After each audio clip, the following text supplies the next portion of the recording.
Assalamualaikum warahmatullahi wabarakatuh. Perkenalkan, nama saya Marisa Mujaina Diana Putri dengan nomor NIM 241252408. Saya dari kelas reguler B sore semester 3 akan mempresentasikan materi lipid mata kuliah kimia organik. Saya dari kelompok 3 dan ini adalah anggota tim saya. Lanjut ke materi, apa itu lipid? Lipid adalah senyawa organik yang terdiri dari atom karbon, hidrogen, dan oksigen. Lipid bersifat nonpolar atau hidrofobik, yaitu tidak larut air. Tetapi lipid larut dalam pelarut organik seperti ether, kloroform, dan benzena. Klasifikasi lipid dibedakan menjadi tiga, yaitu ada lipid sederhana atau simple lipid, yang kedua ada lipid kompleks atau compound lipid, dan yang terakhir, ketiga ada lipid turunan atau derivat lipid. Lipid sederhana. Lipid yang hanya mengandung asam lemak dan alkohol sebagai komponen utamanya. Contohnya ada trigliserid atau TG.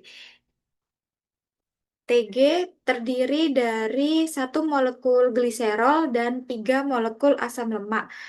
Diikat melalui ikatan ester. Proses terbentuknya disebut dengan proses esterifikasi. Yang kedua ada lilin wax, yaitu ester yang terbentuk dari reaksi antara alkohol rantai panjang dengan asam lemak menghasilkan ester atau produk utamanya lilin dan air sebagai produk samping. Di sini ada contoh reaksi kimia, ada reaktan, gliserol, dan tiga molekul asam lemak, kemudian menghasilkan produk trigliserid sebagai produk utama dan air sebagai produk samping. Lipid kompleks. Lipid yang selain mengandung asam lemak dan alkohol juga memiliki gugus tambahan seperti gugus fosfat atau protein. Contohnya itu ada fosfolipid.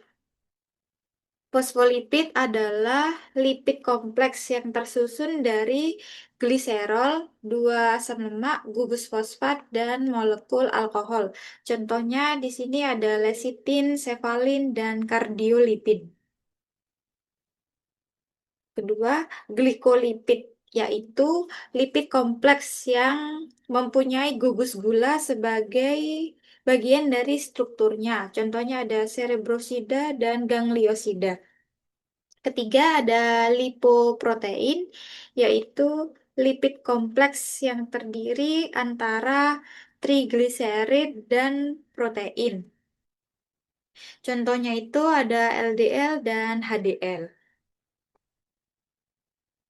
Lipid turunan atau derivat lipid merupakan hasil hidrolisis lipid sederhana maupun kompleks. Lipid ini tidak terbentuk lipid utuh, tetapi merupakan komponen penyusun atau produk pecahan dari lipid lain. Contohnya itu ada asam lemak. Asam lemak dibentuk dari hidrolisis lemak. Ada dua, dibedakan menjadi dua, yaitu asam lemak jenuh dan asam lemak tidak jenuh. Asam lemak jenuh contohnya asam palmitat dan asam stearat, sedangkan asam lemak tidak jenuh contohnya asam oleat dan asam linoleat. Ster Contoh kedua ada steroid, memiliki struktur khas 4 cincin, yaitu 3 cincin sikloheksana dan 1 cincin siklopentana. Salah satu contoh steroid paling penting adalah kolesterol. Yang ketiga, vitamin larut lemak. Vitamin larut lemak itu contohnya vitamin A, D, E, dan K.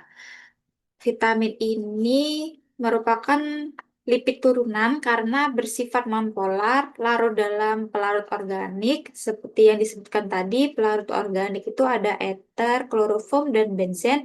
Dan vitamin ini berperan dalam proses biologis.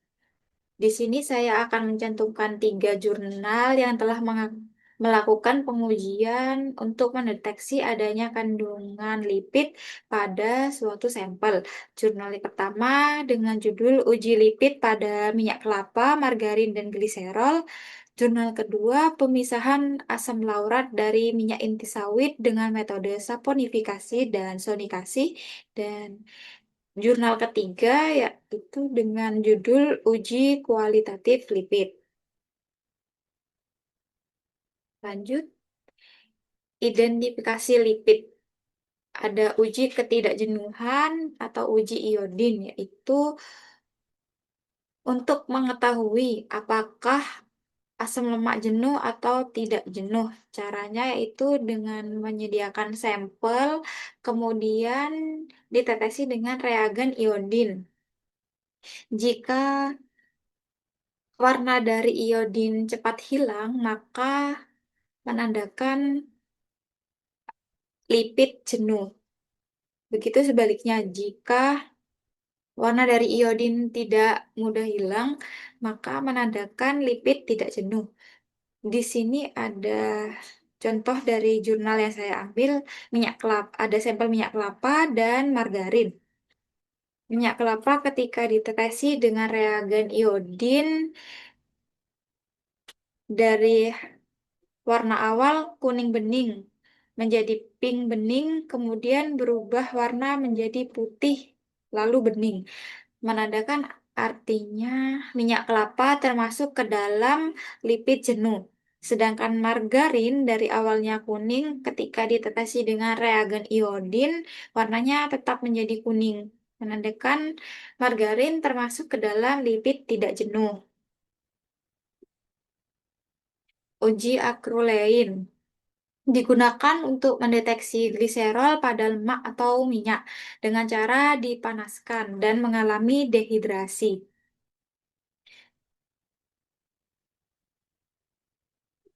Ketika proses pada uji akrulein ini, jika terjadi bau tengik atau seperti minyak terbakar, maka sampel menandakan adanya kandungan lipid. Di sini ada contoh reaksi kimia, ada reaktan gliserol dengan penambahan kalium hidrogen sulfat menghasilkan akrulein. Akrulein ini yang berbau tengik atau seperti minyak terbakar. Uji saponifikasi atau biasa dikenal dengan uji penyabunan.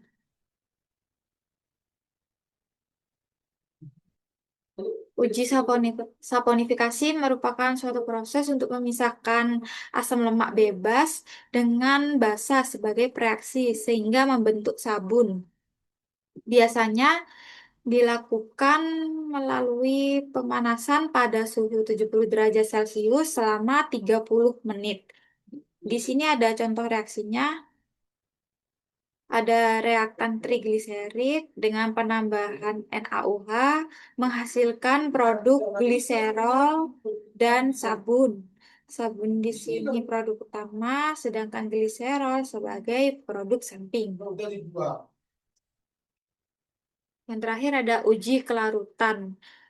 Biasanya dikenal dengan istilah like dissolve like, yaitu senyawa nonpolar maka akan larut dengan pelarut nonpolar. Begitu sebaliknya, jika senyawa polar maka akan larut dengan pelarut polar. Karena lipid bersifat nonpolar, maka lipid larut sempurna atau homogen dengan pelarut nonpolar. Pelarut nonpolar contohnya ether, kloroform, dan benzen.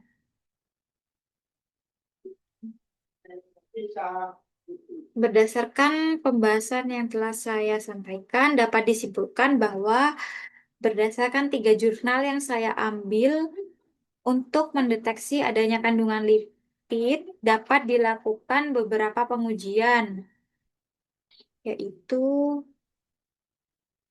ada uji ketidakjenuhan menggunakan reagen iodin, uji akrulein, uji saponifikasi, dan uji kelarutan. Sekian presentasi dari saya. Mohon maaf jika ada salah kata. Wassalamualaikum warahmatullahi wabarakatuh.